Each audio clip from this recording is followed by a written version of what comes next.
for Mum, one for Dad, one for the country. And there has never been a more exciting time to be in Australia. Dead, buried, cremated. Australia's basically done for. We'll just end up being a third-rate economy. You know, a banana republic. Just follow the money.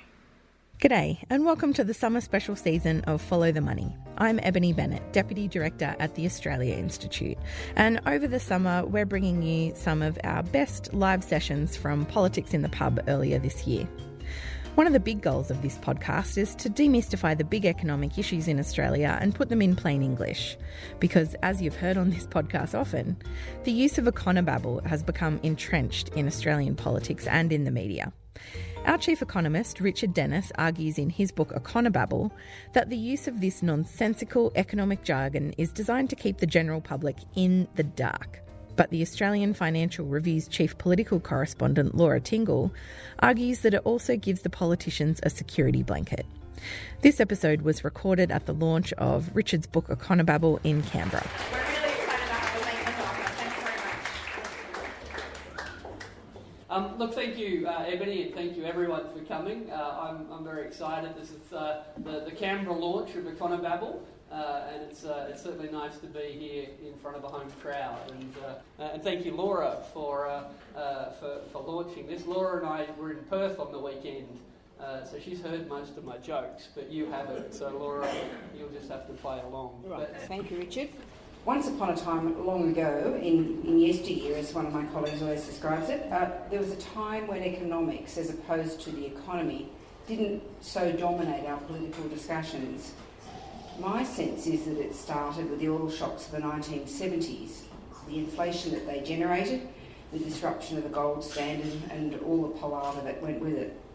This spawned a search for a new sense and for a new language of certainty. And the dismal scientists of the economics profession found themselves, as Paul Keating would say, smacked in the arse with a rainbow. There was Milton Friedman and monetarism. You remember monetarism? And various other economic theories that rose up to dominate the public policy, then political debates. There was Ronald Reagan's supply side and trickle-down economics.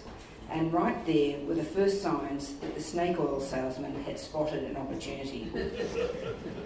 The use of Econobabble has been firmly entrenched ever since. In Australia, the Fraser government spouted monetarism, and even in the early years of the Hawke government, or should I say the Hawke-Keating government, when deregulation meant the government wasn't entirely sure how to work out what was happening to monetary policy, it tried to track the quantity of money in the system rather than its price. Richard argues in his book that the use of Econobabble is used to keep us in the dark and ignorant. That happens. But I think it's also become something of a security blanket over time for our politicians, because it is not just the language that sounds complicated, it is the sort of confidence, the sense of science that it conveys. I often tell the story of the lobbyist who observed that during the Hawke-Keating period, there was no point walking through a door to argue a case unless you were armed with some economic modelling to back your case. He also observed that this switched in the Howard era when you had to come armed with polling to back your case. The most recent egregious and spectacular use of Econobabble, as opposed to its everyday use, in our local discourse occurred just a couple of weeks ago when Malcolm Turnbull and Scott Morrison announced, that they would not be proceeding with a GST because of modelling.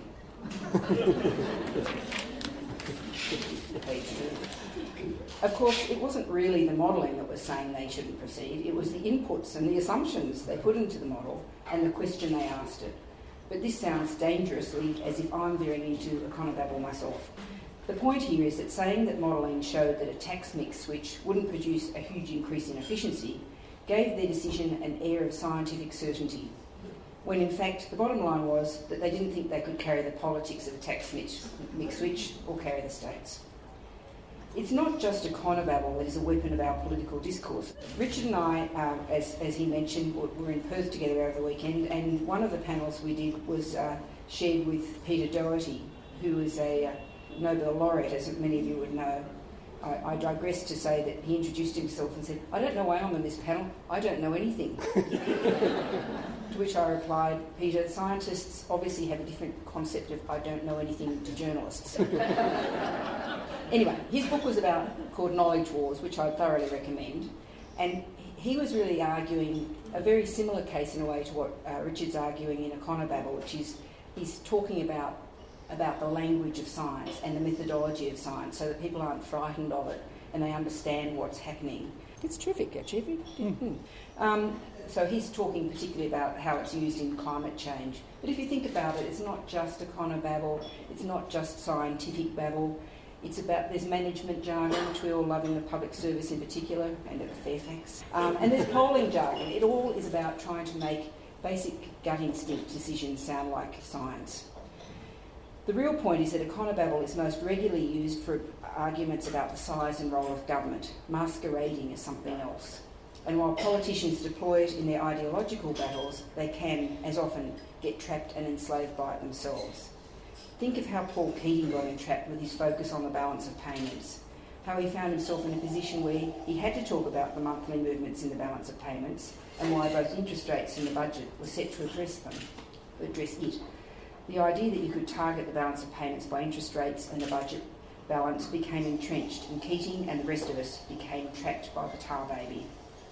Almost every government since has been trapped by the budget surplus tar baby, and they don't seem to have been able to find a way to escape it yet. Often escape ultimately proves not to have been so difficult after all. Peter Costello solved the balance of payments trap by simply not having a press conference every month, and by crystallising what had by then become a changed institutional structure that made the Reserve Bank's decisions on monetary policy explicit. The most important factor, however, was that you sometimes just need to have a change of personnel to someone who isn't stuck in the trap to achieve such a change. Since we've become so good at changing personnel in politics in recent times, the only real surprise is that our politicians don't sense the opportunity this presents for changing their dialogue. But this demonstrates the importance of understanding what lies beneath the Econobabble and the misuse of arguments that have arisen about economic policy. And that's a good reason to read Richard's book, and why I'm happy to come along tonight and help officially launch it. Thank you.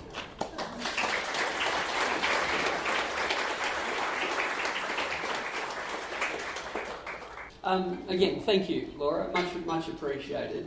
One person early on, they said, "What are you doing?" I said, "I'm writing a book." I hadn't come up with the title yet, and they said, "Oh, books about economics. Love them. Better than sleeping pills." So there's my benchmark. Really, I just kind of want to do slightly better than that, or help you with your insomnia. I can't do this. So again, thanks, Laura. Thanks the Australian Institute. Thanks everyone. I'm an economist. I like economics. I'm often supposed to be embarrassed about being an economist. I'm often apologetic on behalf of my profession. But I actually think economics is important. I actually think it's a useful tool. But as I say at the start of the book, economics is like a tyre lever. You can use it to change a tyre or to beat someone over the head. It's up to us how we use these tools. And as Laura just described, in the last, I think, 15, maybe 20 years, politicians have started to use economics not to inform their own decision making, not to educate the public about why they're making decisions, but to do the opposite. I think economics has become the perfect political cloak behind which decision making can be concealed. Now, it doesn't have to be done that way. I'm arguing that that has become the role that people have used it for. So, should we spend more money addressing Indigenous disadvantage? Well, everyone agrees we should, but where would the money come from? Where would the money come from? How would you fund that? And today, we hear we need to spend enormous sums of new money building 12 submarines to replace the 6 we haven't used yet. But don't worry about the money, this is national security. Don't you understand? The question isn't how will we fund it, but how could we not? And that's fine, it's a democracy.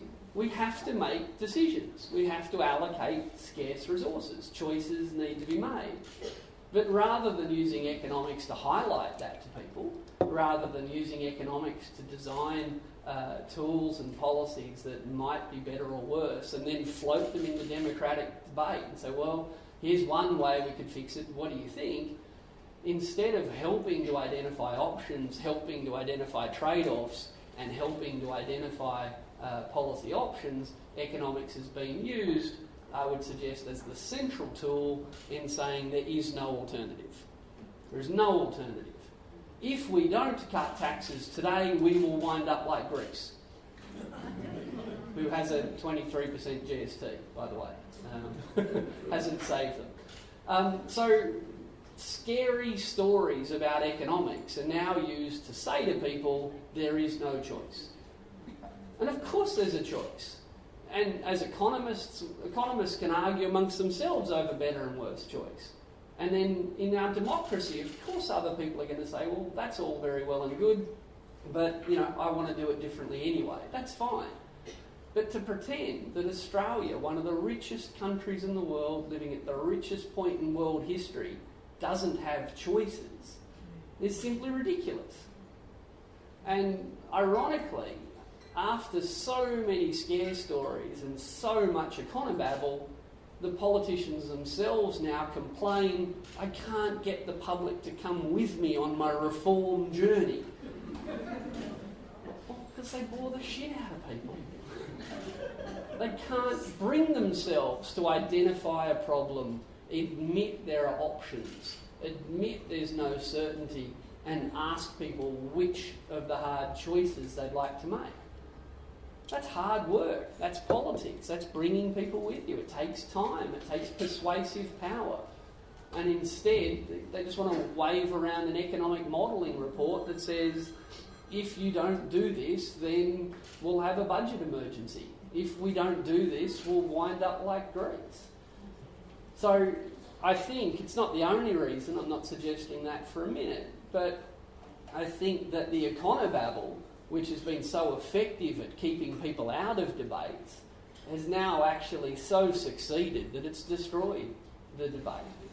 Hasn't made the problems go away, it hasn't made the options go away, but it's actually completely undermined our capacity to have a sensible debate. So much so that Malcolm Turnbull in 5 months has moved from wanting to have a grown-up debate about economics to saying, if you vote for the Labor Party, you'll all be poor. Seriously. And that's where we're at. And, of course, the people that have kind of had the scary stories thrown at them for so long just tune out. And they'd probably like to get a little bit engaged in a big choice, like who should they vote for? But instead they're being asked to make a banal choice. If we have a carbon tax, a leg of lamb will cost $100 and Whyalla will be wiped out. And if you vote for Labor, we'll all be poor. And if you vote for Kevin Rudd, then I think something about rainbows and spanking probably might come up. But we've got hard choices to make, and economics could play a partial role in helping us, but instead I'd suggest that it's now plays a dominant role in silencing us. Just to very quickly touch on a few of the things I try and talk about in the book, again, really what I'm trying to say to people is you don't have to be an economist to demand that other people speak to you in plain English. Okay, if your doctor's giving you bad news and you don't understand it, I really hope you ask for a second opinion or that they explain it more clearly. If your accountant or your lawyer is telling you that you're about to go to jail and you don't know why, you might want to seek some clarification from them. Well, when politicians stand up and say because of the convergence between the nominal rate of GDP growth and the real rate of GDP growth, the elasticity of revenue to GDP is not what it used to be. And that was last Wednesday at the Press Club. I'm not kidding. Google convergence, nominal GDP, Morrison. Talk about the low point in bringing the public with you in a debate, and I don't know if it's the low point or the high point for Econobabble, but seriously, no one listening to that at home had any idea why he was talking about that, which of course was the point. Yeah. What he actually said in his 40-minute death by PowerPoint presentation was that there never was a budget emergency, and this is all in his speech. Right, I'm not verbaling him. In 40 minutes, he said, there was never a budget emergency. I don't feel a need to talk about the budget deficit at all in this speech. We've cut $80 billion worth of wasteful Labor spending and had $70 billion in new spending of our own. So we've got choices to face, people, and we don't know what they are. But we do know that voting for Labor will make you poor. 40 minutes, complete nonsense, nothing. The idea that he was building the case for anything is remarkable. He was building the case for the abolition of PowerPoint at the press club. Abolition of ScoMo. So again, the purpose of writing the book was to say to anyone, you don't need to be an economist to say that made no sense to me. Sorry, you want my vote, you talk to me like I understand. It's as simple as that. We as citizens just simply have to say, I won't be persuaded by anyone that can't persuade me. I won't trust anyone that can't be bothered to speak to me in a shared language. It would be unusual for two people that didn't speak Japanese to broker a conversation in Japanese. Yet non-economist politicians speak to non-economist citizens all the time through the medium of Econobabble. It has to stop if we're actually going to solve any of the underlying problems. Thank you. That's been episode 13 of Follow the Money, brought to you by the Australia Institute. A special thank you to Laura Tingle. Richard's book, Econobabble, is available now from redbackquarterly.com.au, or you can find it on Amazon and in all good bookshops. We've put links to Richard and Laura's Twitter handles in the podcast show notes, which is on our website at tai.org.au/podcasts. And here you'll find links to previous episodes of Follow the Money as well. You can subscribe to this podcast on iTunes or wherever you listen to podcasts. And if you enjoyed it, please share it with friends and leave a rating on iTunes because it helps other people to find us. If you live in Canberra or are visiting and want to see one of our Politics in the Pub events, please sign up to our mailing list on our website at tai.org.au. This episode was produced by Jennifer Macy. Jonathan McFeet from Pulse and Thrum composed our title track, and you can find more of his music at pulseandthrum.com. Please stay tuned. We've got more of the best Politics in the Pub sessions coming up over the next few weeks. Thanks for listening.